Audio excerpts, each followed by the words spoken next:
ஆனா இன்னைக்கு காங்கிரஸை பொறுத்த வரைக்கும் யார் அதிகமா டெல்லிக்கு ஜிங்ஜா போறதுன்னு ஒரு குரூப், தமிழ்நாட்டில் முதலமைச்சர் ஸ்டாலினுக்கு யார் ஜிங்ஜா போறதுன்னு ஒரு குரூப். ரெண்டு குரூப் தான் காங்கிரஸ்ல, டெல்லி ஜிங்ஜா, தமிழ்நாட்டு ஜிங்ஜா. இந்த ரெண்டு ஜிங்ஜாவை தவிர தமிழ்நாட்டு மக்களுக்காக பேசுற காங்கிரஸ் யாருமே இல்லை. இன்னைக்கு பத்திரிகையில பார்த்தேன், ஒருவேளை காங்கிரஸ் கட்சி திரு விஜயோட கூட்டணி போயிட்டா ப சிதம்பரம் அவர்கள் புதிய கட்சி ஆரம்பிச்சு திமுகவோட கூட்டணி வைப்பாரு. காலையில தான் ஒரு பெரிய நாளிதழ் செய்தி போட்டிருந்தாங்க. அதன் பிறகு காங்கிரஸ் கட்சியில் இருக்கக்கூடிய ஒருத்தர் டேட்டா அனலிட்டிக்ஸ் செல்லுடைய தலைவர், ப்ரொஃபஷனல் காங்கிரஸ் தலைவர், அவர் விஜயை போய் பார்த்துட்டு வர்றாரு, போட்டோ போடுறாரு. அதன் பிறகு தமிழ்நாட்டினுடைய டெப்ட் சூழலை பத்தி பேசுறாரு, தமிழ்நாட்டினுடைய கடன் சூழ்நிலையை பத்தி நேரெதிர் கருத்து பேசுறாரு. அவர் மேல நடவடிக்கை எடுக்க முடியல. இன்னைக்கு ஜோதிமணி இவங்க ஒரு கருத்து போடுறாங்க, தமிழ்நாடு காங்கிரஸ் வேறு கருத்து, ராகுல் காந்தி அவர்கள் கருத்து வேறு கருத்து. பேசாம காங்கிரஸ் என்கின்ற கடையை சாத்திட்டு இன்னைக்கு நல்லவர்கள்லாம் தமிழ் மாநில காங்கிரஸ் இருக்கிறாங்க. உண்மையை சொல்லணும்னா அந்த காலத்துல காமராஜர் ஐயா காலத்துல கதர் சட்டை போட்ட காங்கிரஸ்காரங்க எத்தனையோ பேர் தமிழ் மாநில காங்கிரஸ்க்கு வந்துட்டாங்க.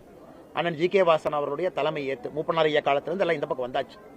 ஆனால் இன்னைக்கு இருக்கக்கூடிய காங்கிரஸ் என்பது நம்ம எல்லோருக்குமே தெரியும், அது இந்திரா காங்கிரஸ். அது ஒரு மாதிரி அந்த காலத்துல காமராஜர் ஐயாவை எதிர்த்து காமராஜர் ஐயாவை தோற்கடிக்க வேண்டும் என்று பாடுபட்ட காங்கிரஸ் தான் இன்னைக்கு இந்திரா காங்கிரஸ் மாதிரி இந்தியன் நேஷனல் காங்கிரஸா இருக்கு. அதனால் காங்கிரஸ் என்பது அழிந்து கொண்டிருக்கக்கூடிய கட்சி எல்லாத்துக்கும் தெரியும். அதனுடைய தலைவரே ஒரு சான்று. காங்கிரஸ் தமிழ்நாட்டினுடைய தலைவர் எப்படி இருக்கார் நீங்களே பாருங்க. அதனால காங்கிரஸை பொறுத்தவரை எனக்கு என்ன ஆகுனாங்கன்னா, இந்த பக்கம் சண்டை போட்டு தனியா நடு ரோட்ல நிப்பாங்க. 2026 அசம்பிளி தேர்தல் நடக்கும் பொழுது அவங்க நடு ரோட்ல நிக்க போறாங்க. அதற்கான எல்லா வேலையும் ஆரம்பிச்சுட்டாங்க. குதிரை பேரம் பேசுறாங்க, ஆட்சியில பங்கு கேட்கறாங்க, அதிக சீட்டு வேணுங்கிறாங்க. இதெல்லாம் ஒரு பக்கம், விஜய்கிட்ட போகணும்னு ஒரு பக்கம். அடிக்கடி ஆல் இந்தியா தலைவர்கள் காங்கிரஸ் கட்சியை தமிழ்நாட்டை சமாதானப்படுத்துறதுக்கு வார வண்டி வருது. அவங்க போற இண்டிகோ டிக்கெட்டுக்கே காங்கிரஸ் கட்சியினுடைய கஜானா காலியாயிர மாட்டிருக்கு. அவ்வளவு பேத்த பொதுச்செயலாளர் அனுப்பிட்டே இருக்கிறாங்க.